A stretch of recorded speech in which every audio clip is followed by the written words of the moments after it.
In this video, we're going to talk about the drill into feature of PerfView.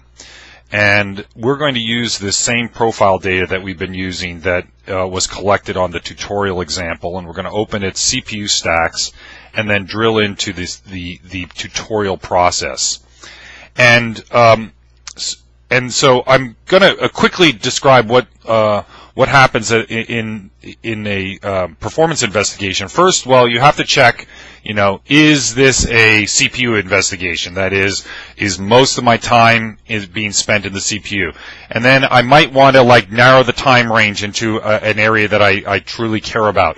Once you've done those things, usually the next phase of the performance investigation is to go to the by name view and look at the things that are on the top of it.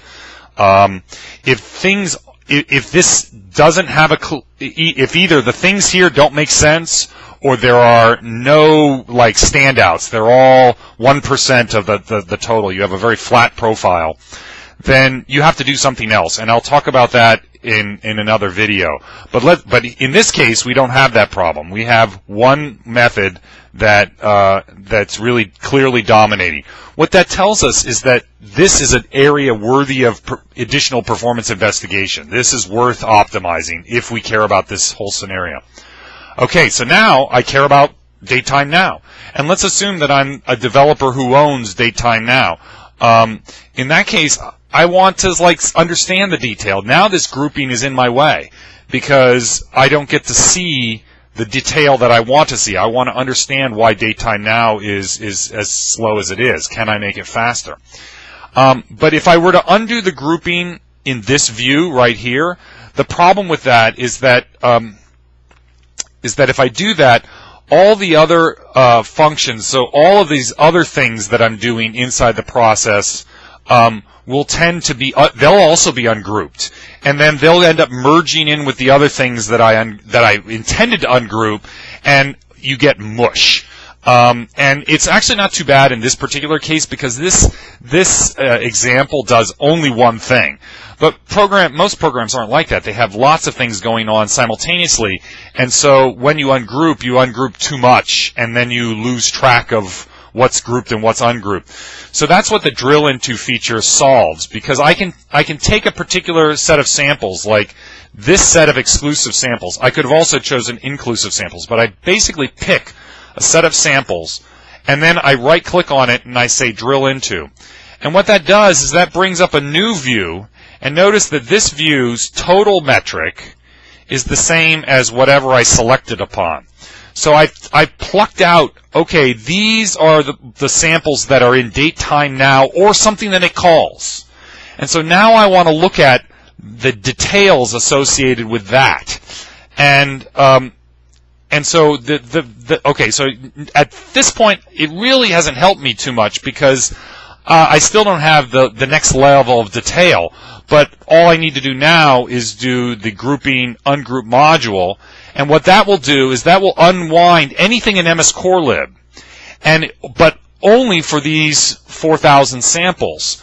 So in other words, if my original program had all sorts of other things that were going on inside of MS Core Lib but didn't have anything to do with datetime now, I wouldn't see those in this view, and that's the power of drill into. See, now at this point, I get to see the next level of detail of what's going on there, and pretty much I'm starting over a new performance investigation.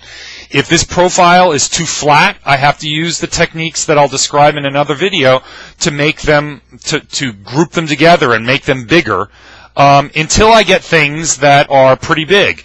And frankly, I've already got some things that are pretty big here, which is get date part is quite expensive, and so is all div. And once you have those, you can another technique that you can use is you can find out who's calling these things, like who called all div, who's responsible for, either I need to drill into all div and make all div faster. Presumably this is a division of a long number. It's a CLR routine that divides two 64-bit numbers.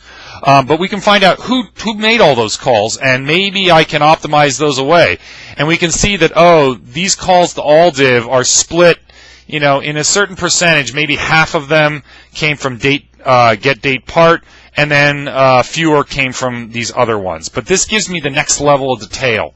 Similarly, I can look at get date part, double click on it, and I see all the callers of get date part. And you can also see that get date part is called several places.